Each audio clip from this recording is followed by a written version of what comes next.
We have a little person here too. Roman.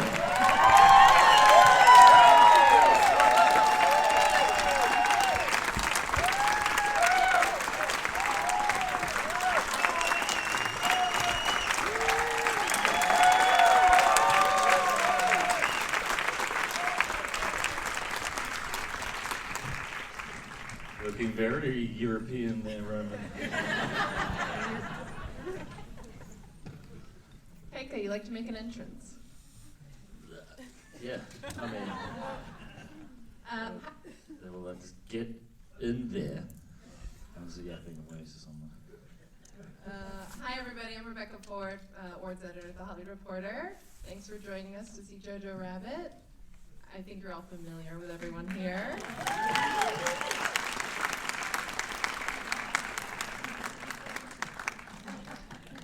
So, Taika, let's start obviously with you. What?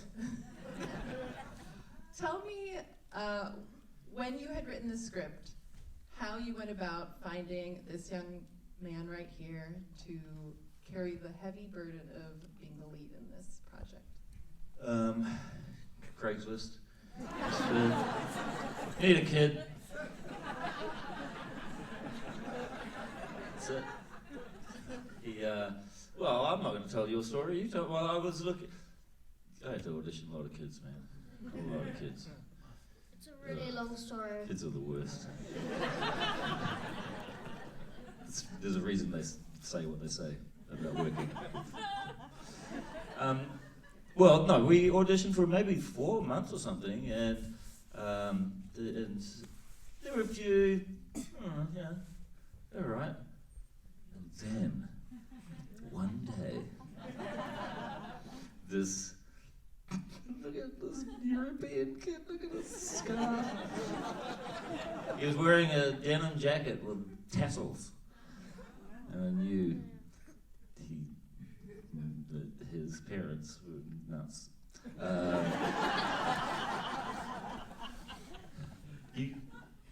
I like the story that you tell because it's not true, but I like it. I like that's the best part. Well, I went to do an audition for Ford versus Ferrari right here. Okay, what? Yeah, Not about them. This is not about that film tonight, Roman. This is our night. This is my night. But anyway, while we were there, we went to go say hi to my mum's friends' colleagues, and they said, "Did you audition for JoJo Rabbit?" And I was like, "I don't really want to do a voiceover, Mum, for Peter Rabbit." And she said no. And then I remember after that, the funniest part was we had a debate whether the kid was a Nazi, which was quite funny. Now I think about it. But I was like, "Mum, I think the part I'm auditioning for, I think he's a Nazi, Mum." And Mum's like, "No, he's not." Anyway, and then quite a lot of painful auditions later. Two. What was that? It was 2 auditions. I was desperate. One of them was like on Skype, and Thomasin explained it really well. Like it's so you finish the scene and you'd be like, "Okay, so on that line, try." You just like as soon as you get the direction, it is cut out, and the casting agents behind would be like, "Thanks." So you're just gonna make me have to ask, and they'd be like, "Can you do that again?" You'd be like, "Oh, sure, on that line, you." So I'd be like. To be fair, that's how I direct on set as well. It was, maybe just, you know what I mean. Yeah. So, Thomasin, tell me about your experience joining this project. Don't mess this up for me. Obviously, Taika is very well known in New Zealand and a big deal, but tell me why you wanted to be a part of this project. I think it's the kind of script that you read and immediately you're like, whoa, that's going to be special and I really want to be a part of it. And obviously Taika is very well known in New Zealand. They love him, I don't know why. You will. But yeah, and it just has it's a really important message and a story that we can never stop telling and never stop reminding people of. So yeah, immediately I was like, yep, I want to do this. And Taika, for you, you didn't. What am I like as an actor working with me as a director working with me as an actor? I'm glad you asked that. It's, I mean, as a director, I mean, I've got to say, the actor version of me is very, very professional. I'll definitely work with him again. He turns up to set with all sorts of ideas, crazy ideas, and as an actor version of me, the director version of me is very generous, a very generous director. He would give me multiple takes, and yeah, I mean, definitely, I think it's a relationship that, you know, Scorsese and De Niro. But it's just Taika and Taika. I was going to ask that you did not plan to play the Hitler imaginary friend character. So Look at me! Of course not. Yeah, no. I was trying to, well, yeah, I mean, I would, if you've seen my other films, you know, it doesn't take much for me to figure out a way to get myself in the film. I would crowbar myself in there pretty quick. But this one, I thought, nah, mate, you're going to be taking the piss if you put yourself in this. Unless you figure out a way to have a storyline with some like Moroccan guy rode his bicycle accidentally into Germany. I don't know. Yeah, but then when I wrote the script in 2010 or 2011, so there's no intention to play that role. But then I got distracted and made 3 other movies, and then came back to this, and that's when Searchlight said we want to do it, and they kind of bullied me into doing the part, to be honest. But I respect them so much. They're visionaries, you know. I really respect. They make great films and with fantastic actors. So, since this is told from the child's point of view, Roman, I'm curious, working with Taika, what were you able to sort of bring to the story once you had taken on the role? You know, did you help sort of shape what this character would say? What did you kind of fill in the gaps that may have been missing on the script? Well, I don't think there was any gaps missing on the script, to be honest. Yeah, the paper was quite thick, you see. No, I mean, the script was amazing, so, and the characters, and all his emotions and all the tones is written down there. So sometimes I just had to say the lines really quickly and ask my questions. And then, yeah, that was, so bringing tone into the, it was quite easy because it was on the page. Okay. So true. You got anything to say about this script?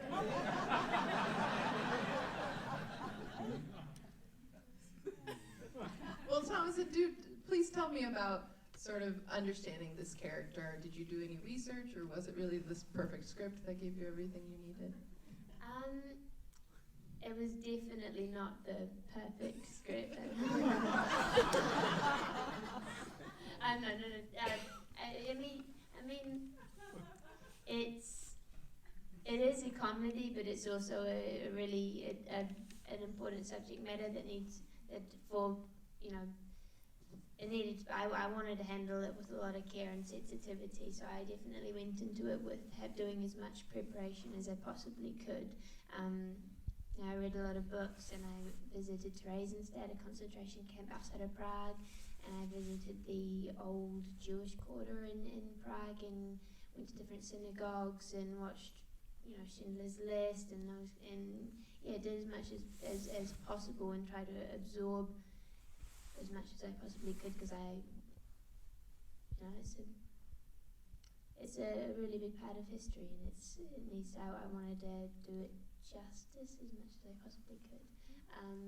And watch Mean Girls and the Heathers and stuff, and the Taika's recommendation, because we also wanted to show that Elsa is although she is a victim and she's going through a really disgusting time, she's also incredibly strong and charismatic, and she's sensitive and witty and funny, and you know, she's so many things, and she's got so many different layers.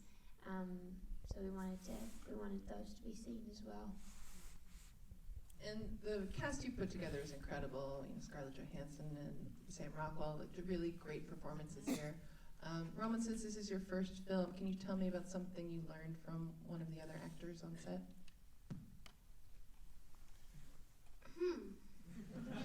Trying to. Oh, wait, can you repeat the question? What did you? Was targeted towards You thought that one was going to take it. sleep for a bit.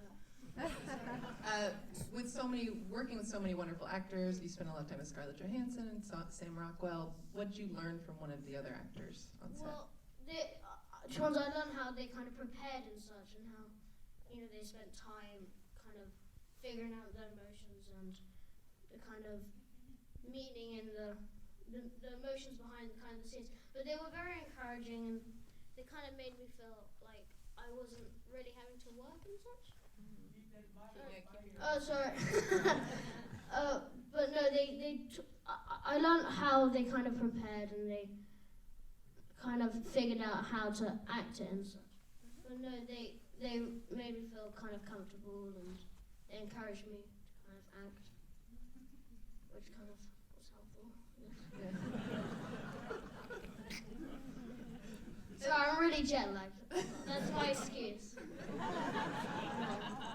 And how did the two of you create the sort of relationship that those two characters had to have, Thomasin? I've got a little sister that's the same age as Roman, and who I love very much, and it kind of felt immediately I met Roman, and he felt like a little brother, and like when you first meet JoJo, you know, he's so young and so easily influenced and easily manipulated. You kind of want to take care of him, and you want to lead him in the right direction, which I didn't need to lead Roman in the right direction, because he's an amazing kid. He's always gone on the right path.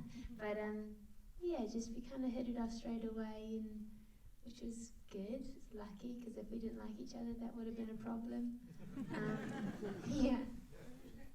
And no, I did.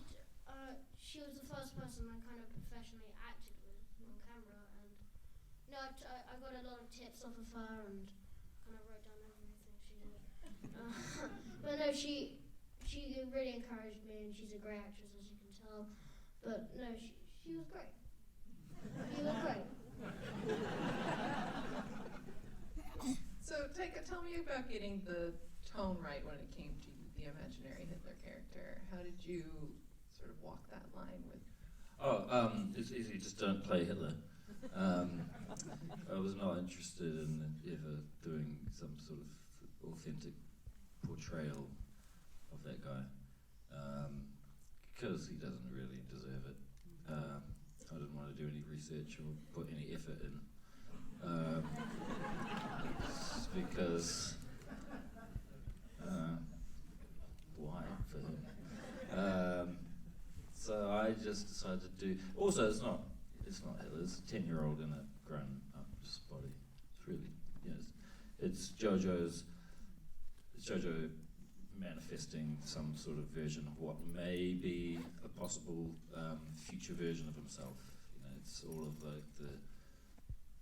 the parts of him that are trying to pull him back away from her, and so that version of Hitler could only know what a 10-year-old knows, and it made it a lot easier and less stressful to play that part when he's just a buffoon and he's an idiot.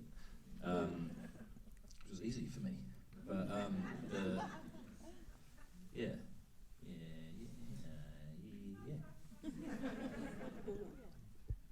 Do you want to keep going? Yeah. So, directors don't love when I do this, but I would love if the two of you could tell me what about Taika's directing style helped you the most as an actor. Oh no, I'm interested in this.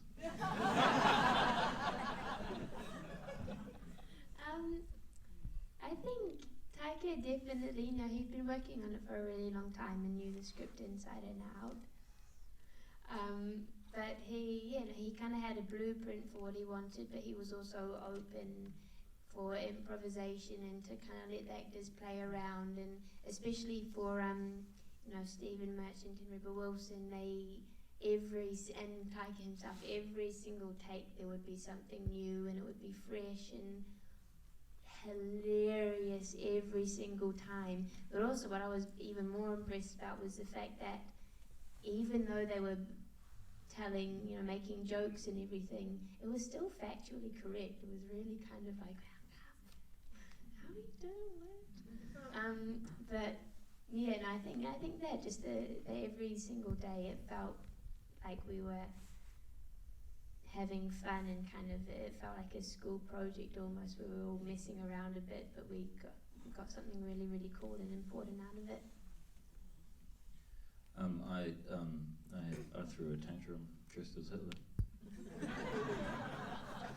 It's the first time I've admitted that. But, I yelled at the camera crew, the camera department. They were across this river, and I was dressed as Hitler. I'm not proud of it. I'm not proud of it. But the moustache does something to you. It has a power. So does that haircut. And it comes from embarrassment. So people are like, what was it like? And I'm just embarrassing all the time. Just feeling like a huge sense of shame and embarrassment, especially if you're trying to direct people and you realize, you catch a glimpse of yourself reflected in something, like, oh my God, that's right. I look like that. So how can you maybe just do it again, but just try it this way. Or not. There's not an order. I'm not forcing you to do it. Just, it was a suggestion, okay? It's just constant. You're constantly wrestling with yourself when you're dressed like that. It's one of the more shameful periods of my life. How about for you? What about Taika's directing style helped you the most as an actor? Well, I totally agree with Thomasin on how he had a blueprint. Sorry, I can't even hold a mic. Let's try to. I'll help. Yeah, you hold it for me. As Thomasin said, he had a blueprint, and he gave you a lot. He had a lot of trust in the actors to kind of play and have fun with the character. But no, you're very good at. This sounds very weird. I want to know. Yeah, that's enough. He's got a really specific way of directing, but it's very easy to learn and such. You're very. Oh my God. I'm sorry. I'm so tired. Don't worry, your career's over anyway. It's not. You won't insult me. There's nothing. You're not going to hurt me, because if you look at all the kids I've ever worked with, they never work again.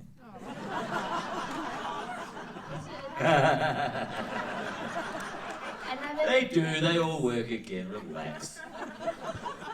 Another thing that was really cool about Taika's directing was that every single day, in every single scene, every single take, he was right by the camera. He wasn't, out someplace outside of off the set, sitting in one of the director's chairs, looking really cool and stylish and whatever.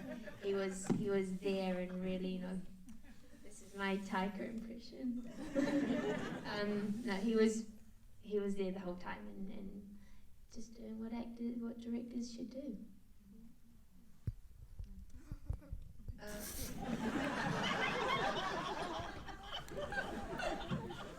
I do want to ask about the scene where JoJo finds his mom and how the two of you sort of worked through that scene, since it is such a powerful moment. Well, I'm not gonna lie. When we were there, it was like, oh God, I'm never gonna walk again. I'll just do it. No, but when we were there, because we were in this town and the whole place, it kind of felt like we traveled back in time, because the script was so real and personal. It kind of felt like we were actually there and it was actually happening, and we were in 1944 or something. And no, but it kind of, when you saw it, it didn't feel like you had to act, because you saw it and you went, geez. And you had to kind of remind yourself that you're on a set. But yeah, no, it was, because the film's so real and it feels real and it doesn't feel like you're kind of on a set, as I said. yeah, you just kind of had to say the lines and remember and kind of forget that you're on set. I should say about 14 times. Well, the thing with with the shoes is there was never any intention of shooting of us ever seeing his mother, like a shot of his mother, in the noose or anything like that, because it's not. I feel like it just feels weird and inappropriate somehow, and also it's not really our business. It's more like JoJo's. It's like his personal thing, and that we don't have the permission or privilege of seeing what he sees in that moment. We get it, and I think you get it all from what he sees, and I think it's enough just to sort of have that small little thing that we, and again, it's like, the film is from his point of view, and I preferred to just sort of keep the camera down on his level. That's beautifully done. We do need to wrap things up, but I want to ask Roman one last question. What do you want to do next? What's the big project or director you want to work with? What's the dream next project for you? Well, anything interesting, I guess, and anything that's out there like this film, and hopefully not at the same time. I'm kidding. No, I'm kidding. But something, something interesting and powerful, I guess. Guys, thank you so much for joining us. Thank you so much, you guys.